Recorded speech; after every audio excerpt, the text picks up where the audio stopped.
د طب سپېڅلې وجیبه کې هم رشوت درګر دی په روغتونو کې د انجونو تجارت درګر دی که نقصه مې عملي نه وي نو په ایمان یې ووایي که ماته نه وایي په زړه یې ووایي د طب سپېڅلې وجیبه کې هم رشوت درګر دی په روغتونو کې د انجونو تجارت درګر دی بې سپارش او بې پیسو به د مریض بړ کېږي بغیر له دغه دوو درو به د مریض بړ کېږي او د درملتون دننه سره سپین قصابان ناست دي سړي خواره فقط په شکل د انسان ناست دي په میاد تېرو دوایانو کې راشن اخلي ډاکټران تروله درملتونه کمیشن اخلي او چې دا زلمي زمونږ ولې ګیره برېت نه لري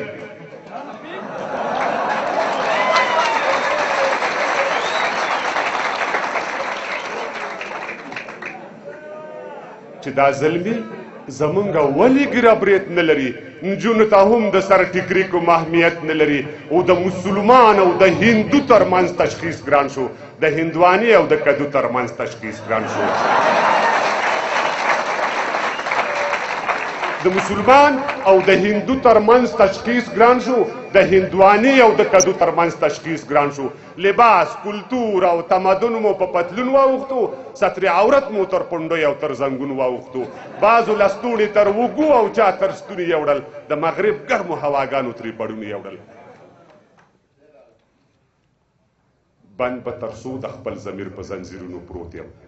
زه به تر کومه ستا په پښو او په لاسونو پروت یم ته به تر کومه ځان پر حق ما به ناحق بولې زما اطاعت به د خپل ځان مسلم حق بولې اده توقیب شي چې د حق مخ ته دیوال پراته دي د چا په پښو کې چې مذهب پښتو پایمال پراته دي او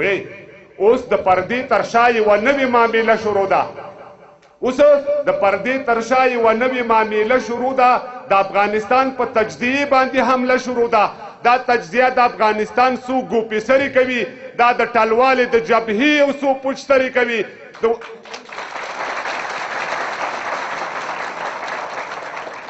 دا د ټلوالې د جبهې او څو پوچترې کوي د ازبکانو تر شا ترو ازبکستان ولاړ دی د هزاراو تر شا لاس په لاس ایران ولاړ دی او مشر صاحب د میرې مور سلوک دې سر وخوري د پښتنو مالچر ځایونه دې هم سر وخوري اوس په شمال کې د یوه نوي تود یرغل درګر دی د پښتنو په ځمکو چور او چپاول درګر دی او په دې موضوع کې مستقیما وروسان دخیل دي په دې موضوع کې مستقیما وروسان دخیل دي بعضې چاپړوسي او لاسپوڅې تاجکان دخیل دي تا هر تاغوت ته بوټ پالش او نن دې هم کړی دی تا پرون هم کړی سازش و او نن دې هم کړی دی زمونږ پرون هم تویېده وینه نن هم تویېږي د اشرار او القاعده وینه نن هم تویېږي او من 4,000 کاله مخکې بلخ بغلان خوړلو تا یوه پیړۍ پخوا تاجکستان خوړلو او سلو کې سمونه سلو کې شپږ اویا پښتون بله ناره نه کوو که نه راځه سر له سبا یې سر شمېرې نه کوو بل تاسو خپله خوله باندې اقرار کړی دی د افغانیت پر نوم مو مخامخ ګزار کړی دی په سپین سترګۍ د بازو خلو نه دا الفاظ راوځي له دې بدبویه خلو نه اوس هم دا آواز راوځي من افغانست مگر افغانستانی هستم و من همه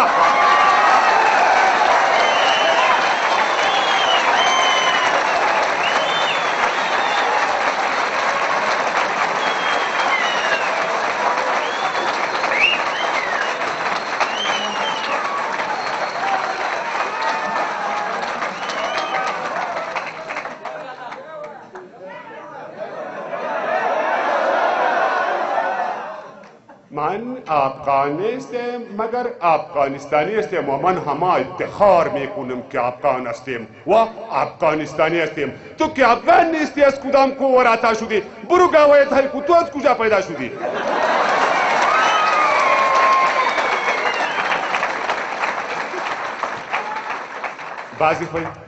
بعضی خویان د ایمانونو په سودا ختلی د هلاکت او بربادۍ بام په هوا ختلی د افغاني نوم او نښان له پولو وغورځېدل په سپینو ګیرو د ایمان له پولو وغورځېدل او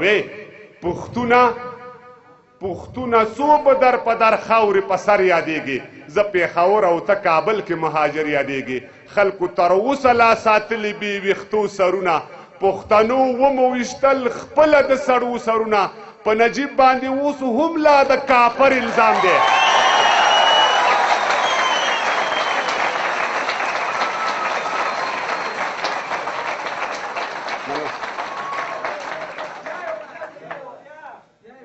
په نجیب پښتونه څو بدر پدر خاورې په سر یادېږي زه پېښور او ته کابل کې مهاجر یادېږي خلکو تر اوسه لا ساتلي بې ویښتو سرونه تپانه پښتنو ومو ویشتل خپله د سړو سرونه په نجیب باندې اوس هم لا د کافر الزام دی په ګلبدین او جلال الدین د ترهګر الزام دی په جمعه خان او کشمیر خان نوم د حزبي پورې دی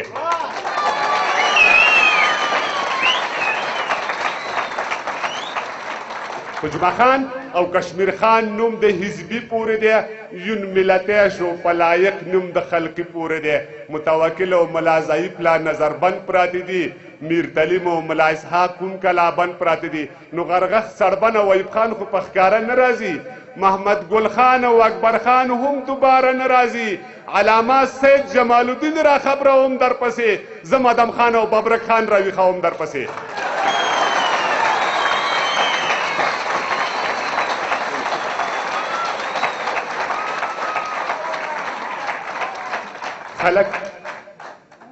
خلک لګیا دي موږ له دې خپلې نقشې وباسي مظلوم صاحب خلک لګیا دي موږ له دې خپلې نقشې وباسي پښتنو ویښ شئ موږ د ځمکې له کورې وباسي خلک لګیا دي موږ له دې خپلې نقشې وباسي پښتنو ویښ شئ موږ د ځمکې له کورې وباسي خو څو چې ژوندی هم یو پښتون وي د دې ځمکې په سر ابه د دې خاورې مجنون وي د دې ځمکې په سر ګریوان مې پرېږده که په ځان دې خپل ګریوان لورېږي ګریوان مې پرېږده که په ځان دې خپل ګریوان لورېږي دومره مې ووهه چې څومره دې په ځان لورېږي ګریوان مې پرېږده که په ځان دې خپل ګریوان لورېږي دومره مې ووهه چې څومره دې په ځان لورېږي وایې یوسف مخیا چې ته تور او که سپین یوړې پښتونه نور چې یو ځای نه شوې اباسین یوړې کوز پښتانه هم ته و یو د بل په پل نه ځي خلکو پردي کړل را خپل موږ پسې خپل نه ځي نو خوشحال خان او غفار خان درته لکمې کړمه میرزا علي خان او عجب خان درته لکمې کړمه څري ګریوان د درویزه خون په وزر لاړم د سمندر او صنوبر کاکا په قبر ژاړم زما آزاد افغانستانه ومې نه لیدلې او زما په ژوند پښتونستانه ومې نه لیدلې زما په ژوند پښتونستانه توجه نه مو ډېره ډېره مننه کوم کور مو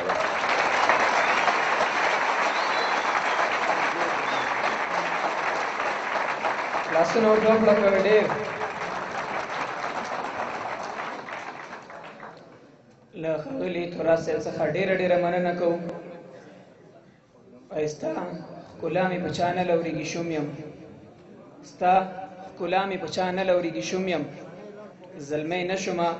لا هغسې ماشوم یم ای کوم ساعت چې زه او ته غاړه غړی یو نه پوهېږم په دې دواړو کې به کوم یم اوس هم راغواړو د ننګرهار ولایت نه راغلی میلمه او ژورنالیست ښاغلی عبدالمعروف سباون صاحب تر څو تاسو ته خپل کلام وړاندې کړي لاسونه ورته وکړه کوئ عبدالمعروف سباون صاحب له سباون صاحب له راتګ وړاندې یوه یادونه کول پکار دي تراب صاحب که څه هم تقریبا په احساساتو کې ډېر د زړه له درده یې څه خو د ټولو پکتیاوالو په استازیتوب باندې او د دې تالار په استازیتوب باندې زموږ له خپلو افغانو تاجکانو ازبکانو هزارګانو بخښنه غواړو چې په دې خپل خاطر دروند نه کړي کېدای شي د تراب صاحب هدف مشخص څو کسان وي ډېر مننه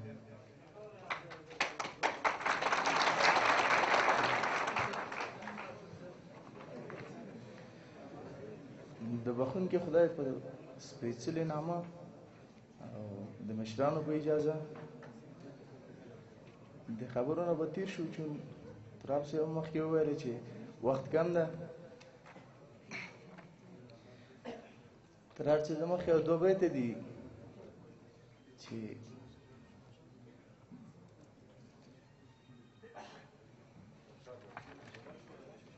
په رڼا ورځ